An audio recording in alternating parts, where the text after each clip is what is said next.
নমস্কার, আমি কবিতা কবিতার কলতান থেকে আমার চ্যানেলে সবাইকে স্বাগতম। বড়দেরকে প্রণাম জানাই, ছোটদেরকে অনেক অনেক আদর আর ভালোবাসা জানালাম।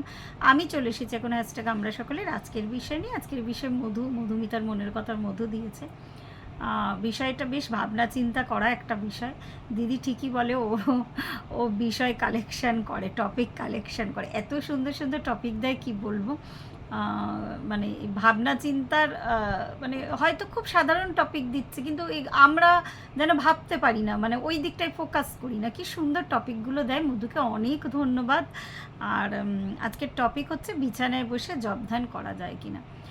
এটা নিয়ে আগে আমার একটু কনফিউশন ছিল। আমি ভাবতাম অশুদ্ধ অবস্থায় বিছানায় বসে হয়তো জব ধ্যান করা যায় না, কিন্তু আস্তে আস্তে যত দিন গেছে বা জ্ঞানীগুণী যত মানুষের সংস্পর্শে এসেছি, তারা কিন্তু বিছানায় বসে জব ধ্যান করতে বলে, তাতে কিন্তু কোনো আপত্তি নেই আর কি। মানে মধ্যে কথা, মনটাকে পবিত্র, আমরা তো দেহ পবিত্র করে, অবশ্যই দেহ পবিত্র করার একটা মাহাত্ম্য আছে। যখন আমি দেহ পবিত্র করে শুদ্ধ বস্ত্রে বসি, যেহেতু দেহ মন আর আত্মা কানেক্টেড, তো এমনি এমনি তখন কিন্তু মনটা শুদ্ধ লাগে। কিন্তু তা সত্ত্বেও যদি আমি আমার দেহ ছেড়ে মনের দিকে ফোকাস করতে পারি, যদি আমি মনে করি যে আমি যে স্থানেই আছি না কেন সেই স্থানটাই পবিত্র, তাহলে কিন্তু যেখানেই হোক সেখানেই বসে কিন্তু জব ধ্যান করা যায়। বাসি বিছানা হোক বা যাই হোক, জব ধ্যান কিন্তু করা যায়। এটা আমি মানে দিদির হাত ধরে যে প্র্যাকটিসে আছি, ওখানেও যে কোনো অবস্থায় যে কোনো পরিস্থিতিতে আমরা কিন্তু আমাদের চান্ট করতে পারি। তেমনি বাকি যা যা জব ধ্যান সব কিছু বা কিন্তু করা যায়।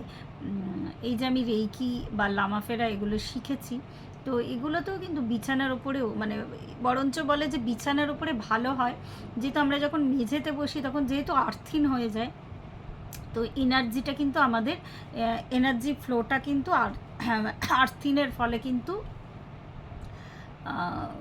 গ্রাউন্ডেড হয়ে যায়। তো তার ফলে এনার্জিটা উপরের দিকে ওঠে না। তো সুতরাং আমাদের রেইকি লামাফেরা এই প্র্যাকটিসগুলোই কিন্তু আমাদের সবসময় বিছানার উপরেই বসতে বলে, বরঞ্চ বিছানার মাঝখানে বসতে বলে। আর সেই বিছানাটা বা খাটটা, মানে যাদের বাড়িতে লোহার খাট আছে তাদের তো কিছু করার নেই। লোহার খাটেও আর্থিং পায় মোটামুটি মাঝখানে, যেহেতু অনেক মোটা গদি থাকে। আর নিচে বসেও যদি করতে বলে না, তাহলে অনেকটা একটা মোটা গদি, যাতে আর্থিংটা না হয়, তো এই ব্যবস্থাটা করে কিন্তু আমাদের বসতে বলে। তো এটাই আমি জানি, যতদূর জানি। কিন্তু আমারও আগে নিজের মনের মধ্যে একটা খচখচানি ছিল।